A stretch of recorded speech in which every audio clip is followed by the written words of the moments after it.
A very good evening. Welcome to State of Business on Our Television. I'm Ashin Sanibira Singha. Let's have a look at the headlines first.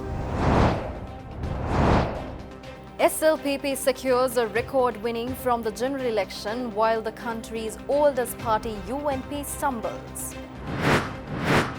Investment institution stresses landslide victory should boost investor confidence. News in detail.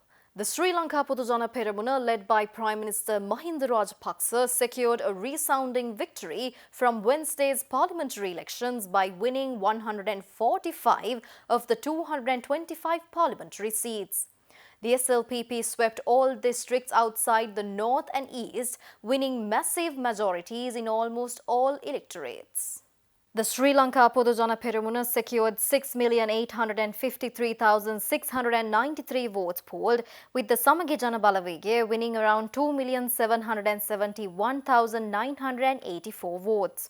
The Samagi Jana Balawege, led by Sajith Premadasa, which broke away from the UNP to contest the poll, ended the elections winning 54 seats, including 7 bonus seats, and also securing the post of leader of the opposition. In the meantime, Mahinda Rajapaksa will take oaths as Prime Minister before President Gotabaya Rajapaksa on Sunday. The Cabinet of Ministers is expected to be sworn in later in the week before the President. The United National Party, the country's oldest political party led by its leader Ranil Wickremesinghe, was wiped off the electoral map, left with no winning seats but a single seat from the national list. The Ilange Tamil Arasu Katchi also suffered a setback, winning only 3 of the 7 seats in the Jaffna district. The 4 remaining seats in the Jaffna district went to 4 different parties, namely the Tamil People's National Alliance or TMTK under former Northern Province Chief Minister C.V. Vigneswaran, the All Ceylon Tamil Congress under Gajan Ponnambalam, the EPDP and the SLFP, which each secured 1 seat in the Jaffna district. The Janata Vimukta Peramuna, which had 6 seats in the last parliament, contested the elections under the banner of Jatika Jana Balawege and was down to 3 seats.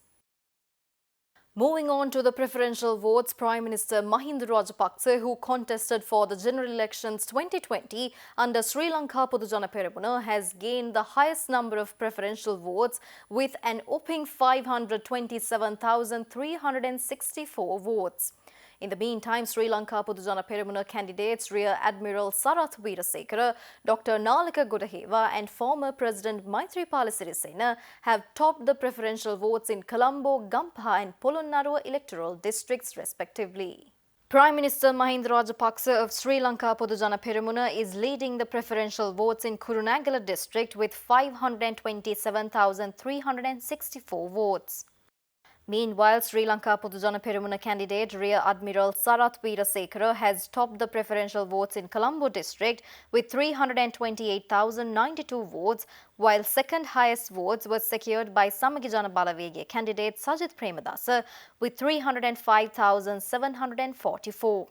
Moreover, Vimal Weerawansa, Udaya Gammampila, Dr. Vijayadas Rajapaksa, Dr. Bandula Gunawardana, Pradeep Undugoda, Dinesh Gunawardana, Madhura Vithanage, Premanath C. Dolawatta, Susil Premajayantha and Jagat Kumara bagged seats from SLPP from Colombo district. Other than Sajith Premadasa, S.M. Marika, Mujibur Rahman, Dr. Harsha De Silva, Patli Champika Ranavaka, Mano Ganeshan secured seats from Samagi Jana Balawege, while National People's Power leader Anura Kumara Dissanayake secured a seat from Colombo.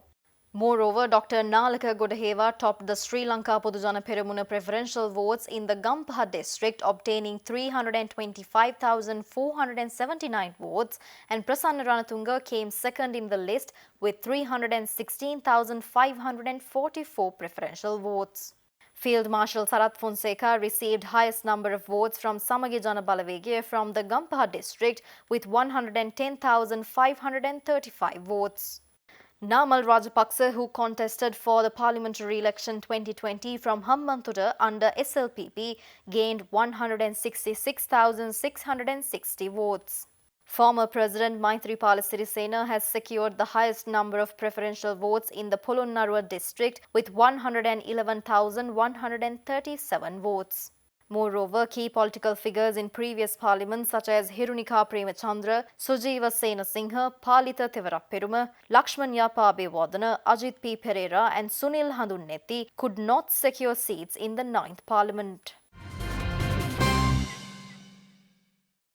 The United States is looking forward to partnering with Sri Lanka's newly elected government and has called for upholding of human rights and rule of law. The US Embassy in Colombo made this revelation, making an update in its website today. The US Embassy in Colombo said the people of Sri Lanka went to polls to exercise their fundamental democratic rights to elect the next parliament. It also says that the United States congratulates Sri Lanka on conducting the elections in a peaceful and orderly manner despite the challenges posed by the COVID-19 pandemic. While congratulating the new government, the US also adds that they hope the government will renew its commitments to building an inclusive economic recovery, upholding human rights and the rule of law, and protecting the country's sovereignty. Although it has no much explanations, the statement also carries the wordings that we look forward to partnering with the government and new parliament. The much-spoken MCC agreement, which was introduced by former Prime Minister Ranil Wickremesinghe-led government, was not signed, and newly appointed President Gotabaya Rajapaksa appointed a committee to look into its insights. The report by the expert committee was released just few days before the general elections, and the notions were brought that it will not be signed. Stay tuned for more news after this short break.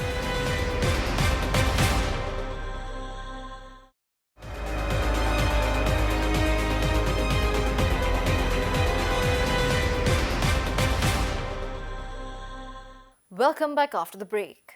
Sri Lanka must repay more than $4 billion as external foreign debt this year, and that is thus far the largest debt repayment in the history of Sri Lanka.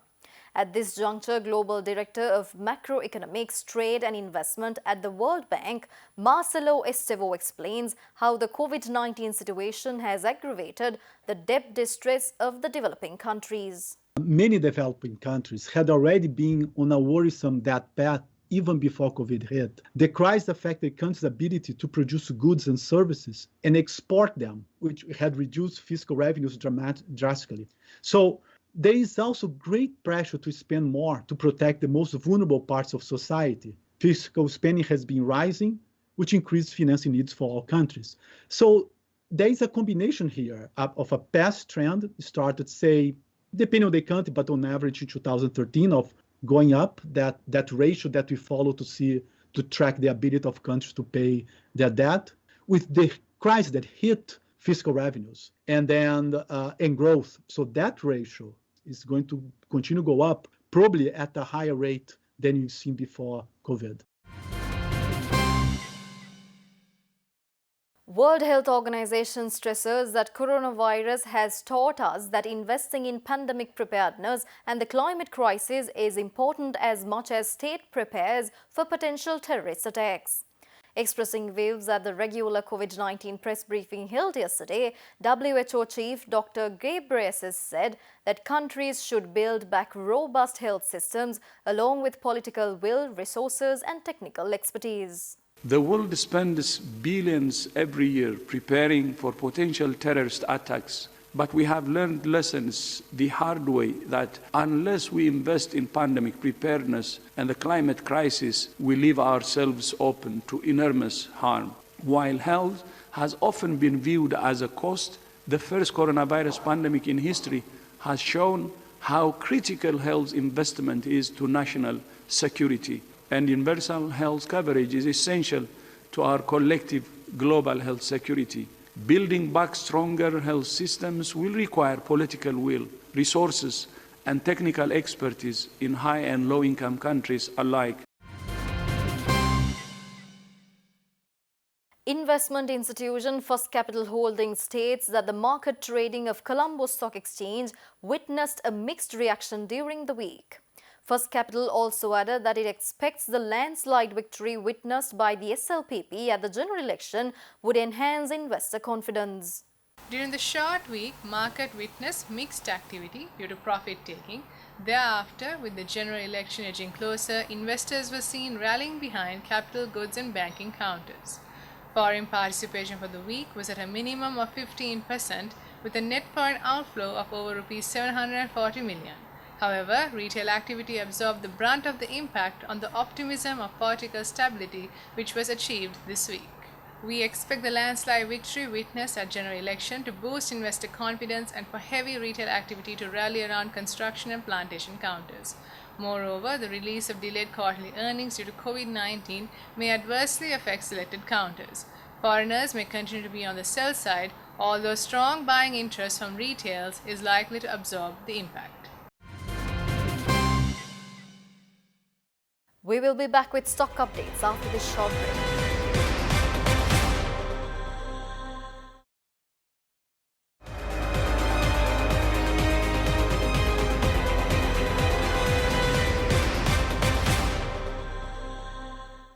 Welcome back after the break.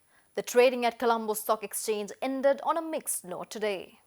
The all-share price index dropped 0.37 points to close at 5,176.48 and the S&P SL20 gained 7.65 points to close at 2,227.19. The turnover was 1.5 billion rupees and over 64 million shares were traded. Up next are forex rates.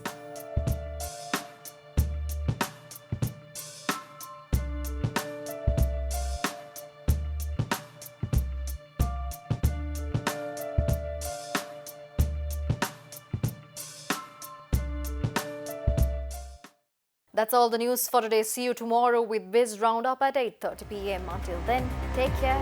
Good night.